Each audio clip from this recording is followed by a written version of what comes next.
right, let's rock and roll. This is day 7, so you're nearly 1 week in already. And of course, we hope that you've been following along, did your homework, your questions in the workbook. And today, we're gonna have probably one of the most important topics for you, because today we're gonna talk about motivation. And I would say 80 to 90% of our members, they come to us and they tell us that motivation is their biggest challenge. So you probably fall in this category as well. And luckily, there's a lot of things that we can do to get us more motivated or more consistent with going to the gym. So we're gonna dive a bit into that. But first of all, how can you be more motivated? Yeah, so this is a passion topic for me. So It's his favorite day today. yeah. There's a famous quote that I always start this off with, and it comes from Mel Robbins. She's an amazing author about something along these lines regarding the 5-second rule to get yourself to do things. I won't go into that, but a lot of brain psychology and studies she's done. Spectacular artist and researcher and all this stuff, right? But the quote is that motivation is bullshit. Ta-da! So, what you need to remove from your vernacular in regards to this working out and this journey you set for yourself is that you're never going to be motivated. You might be, but let's just assume you're never going to be motivated. It's easier to go with that.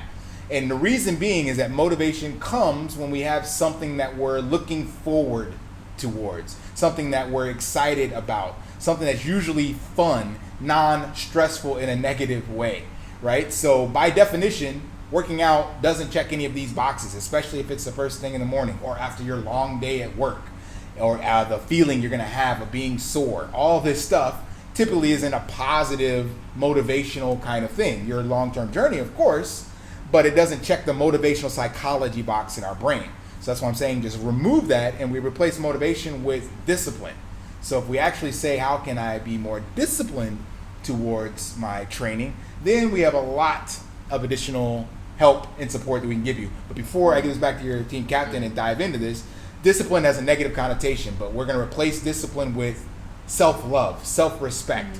Because when you're disciplined to yourself, that means you're going to do what you said you would do. If you have the discipline to get the body you want by eating the food you want, that means you have the self-love and self-respect to avoid the tempting negative things, such as maybe a night out of binge eating and drinking, or staying up late with friends watching movies. You're like, I'm going to be disciplined and go to bed because you love yourself enough to get the results that you want. So self-discipline is just self-love and self-respect. I also recently just heard the word devotion, and I also thought that was like a really nice word from a feminine perspective. For it basically means the same thing in this context for discipline. Self-love, devotion, discipline, all the same. And I just wanted to add to that, I think we really need to take this thought away that we need to feel a certain way to do the workout. Because we're never gonna feel, maybe one time we're gonna feel this way, like, oh yay, I'm really looking forward to it. But you can ask anybody who trains consistently, and they will tell you that they don't always feel like going to the gym. They don't feel super motivated. They don't feel like, oh my God, this is gonna be so fun today. But it's their discipline, it's their habit that actually gets them going into the gym. So that's also why we want to talk a bit more about this. And motivation, discipline, you can also say drive. And what we want to talk a bit about is the different tools that we have in our toolbox to get us to become more disciplined. So is there anything that you want, because it's your favorite topic, so is there anything that you want to talk about first? In regards to this, I would say probably one of the more effective ones I'm familiar with, and this comes from the sports side of things and the athlete side of things, is having a clear vision or goal in mind. This is also similar to what is your why. So you'll find when you listen to athletes and high achievers in this regard that work out consistently to get these results and build these physiques or get the fastest world record time, they actually have that discipline because they see themselves with the gold medal. They see themselves on the champion stage. So that's what drives them to actually want to do the extra rep, to do the extra work, to wake up at 5 o'clock. They're not motivated to do it.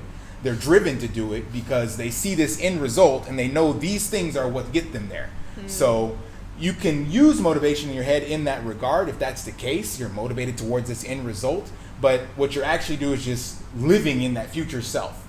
And then because you know what that looks and feels like and you have this strong why towards that end result, you're just simply doing the steps that get you there. And that's probably, in my opinion, one of the strongest reasons or strongest tools in your tool belt to keep you consistent on this path is, why did you get started in the first place? What is the end result and vision you have? What are you willing to do to get there? And what does that look like for you? And if it's not for yourself, I know a lot of you women out there may have children or families or whatever like that, or you're looking to get married and have children. So one of those strong reasons is you want to be the role model for your child, especially if you're raising a daughter, right? Or you want to have the energy and the body to take care of this child and be able to look after them and protect them as they grow older. So it may not be personal, but it can definitely come from an extension, like in family or things of that nature. So you got to find something that they call extrinsically motivates you, something that's extrinsic towards you that pulls you towards that. So that's why we call it a driving force, because it actually takes over and it does the work for you. So you have pushing forces, which is like, I'm going to get up and push myself through this. And you have pulling forces, or in this case, driving, something that's actually stronger than you and will drag you out of bed. Imagine if you were sleeping and your team captain came and flipped your bed up to get you up in the morning. That's a pulling force and drags you out of your room. That gets you there, right? But that doesn't work. I should add that. But that's kind of the analogy of what you're looking for in regards to this motivation, self-discipline, self-love, and having that future self that you're working towards.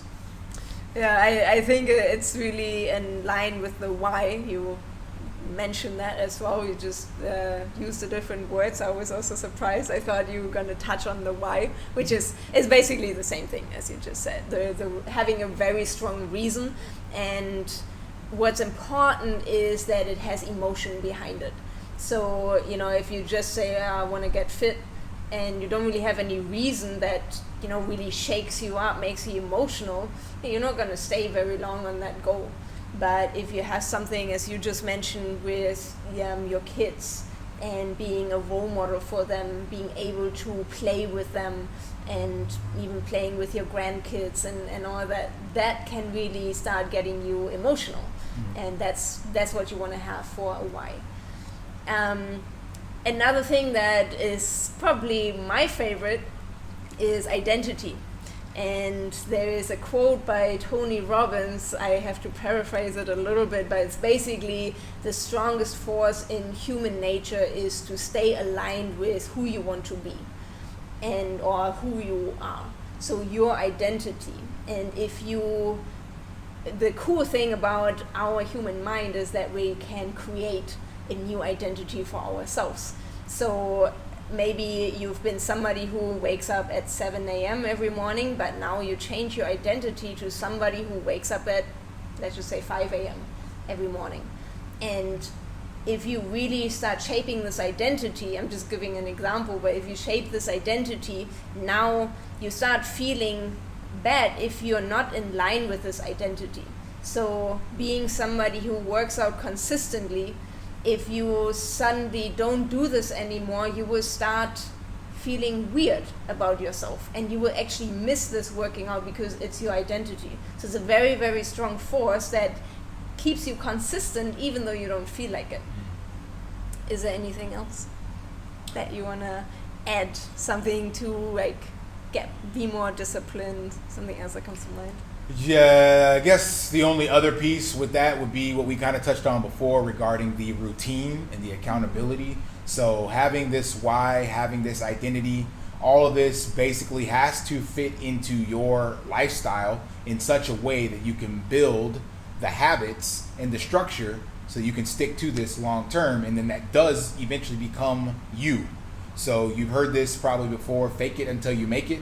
You're not really faking it. You may not feel like it for sure, and you're going through the motions of, I'm up at 5 a.m., I am picking these weights up, I'm not 100% here. But over time, because you faked that effort by doing it, you eventually start to become that, and you start to get the results from that. And as your team captain mentioned, you start to feel out of place with that because if you miss it, right? So the other piece of this is definitely the routine, the lifestyle aspect, and making that stick and aligning with that value and that why and that integrity within self that you're going to do what you said you're going to do, even when you don't feel like it. That's where the self-love and self-discipline comes in again. So having that versus motivation means you said you're going to do this to get to this goal, and you're the identity that does what they said they would do, and you're going to self-love, self-discipline, devotion yourself towards that, because if not, all of that other stuff just falls out of whack. So all of that helps keep you accountable. All these things rack and stack on top of one another to hold you accountable to yourself, to get the results you want, and keep you on that track towards consistency. And something else that, in my perspective, is also really important to stay consistent, or just to make it easier for us to stay consistent, and especially when we have a busy schedule, is preparation and scheduling. And I was just thinking about an analogy that I just learned from one of my mentors. So you probably all had a job interview in your life already, and oftentimes what we do the night before is we prepare everything. Right? We might even, put our clothes out. We put our breakfast out so that everything is in place for this important interview where we want to have the job for. And then also when you actually have a job, and most of you are already working, or let's say even when you are still in university and you have an exam coming up or you have a meeting coming up, what do you do with it? You put it in your calendar, right? Because you can't miss this exam, you can't miss the meeting. And so we put this importance to these events. Well, why are we not putting the same importance to our workouts? So actually putting it into our calendar, this time I'm just dedicating to myself for my workout. And then also, if you're working out in the morning, or even when you're working out after your work, already prepare it. Put your bag out, put your clothes out, because you will be a lot more likely to actually do it when you already see it there in place. Because in the morning, you're tired, you don't want to spend a lot more time to actually gather your things together. And when you come back after work, you're also often tired, and a lot of people don't have the motivation then to get going. But if you already have this in place, it's like, okay, I already see it there, I guess, I need to do it. So it's just something that keeps you more accountable, and it's honestly something so small that we can immediately apply. Agreed. I know we already talked a lot about a lot of tools. There's one more thing that I also have in my mind, and that's commitment to yourself. And I think oftentimes we just think about, okay, I'm gonna do this workout, do this goal, but there's no real accountability to oneself, no importance that we put to our goal, and no commitment to yourself.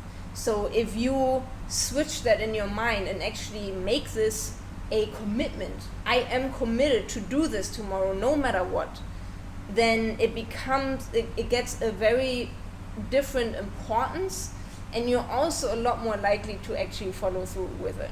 So it's a lot of things that will be up here, but that are so important to get you consistent. And that commitment piece can also be utilized in our four-legged approach, because one of the other ways to kind of force the brain to accept this commitment you made is to tell someone else about your commitment. Because what happens is we're in line with the values to commit to ourselves, and we don't want to be against that identity if we don't follow through. But it's a lot easier to let ourselves off the hook and I'll just hit the snooze, I'll just skip today's workout. But if you publicly get into the group in the chat and say, hey guys, I'm out here, I'm committing to 3 days a week, and I'm going to post my workout, or I'm going to tell you about it, guarantee if you miss a day, somebody's going to chime in and say, hey, we didn't see your workout for the day, because you put it out there. And that's the accountability piece that's in there. So one, true. you're going to do it for yourself. Two, some other people are going to ask you about it, and you're going to feel a certain way, which is good. You're going to be a little embarrassed or a little upset, and that's going to trigger you to be that much more accountable to yourself to get results in the future. So 100%, make your goals known. Share them with like-minded people. That's the whole point. They can lift you up and reward you and empower you when you're on the right track, and hold you accountable and kind of nudge you and kick you in the pants when you're not. Yeah, exactly. That's a very good point. And it's really for your own goal and for your own benefit. So nobody's perfect. Everybody has a day where, we slip up, but what we always need to focus on, are we getting back on track, or are we letting this one time let us, go downhill? And if you are committed, you'll get back on track very quickly. And especially when you share it with somebody else. So with that, we come to the end of our session for today. Of course, if you have more questions to that, then please let us know in our community chat. It's specifically there because whatever your question is and whatever our answer is going to be is going to help a lot more women. So please put it there. And then, of course, you have more questions in your workbook, so make sure that you answer those as well. And then we will see you back here tomorrow for day 8. See ya.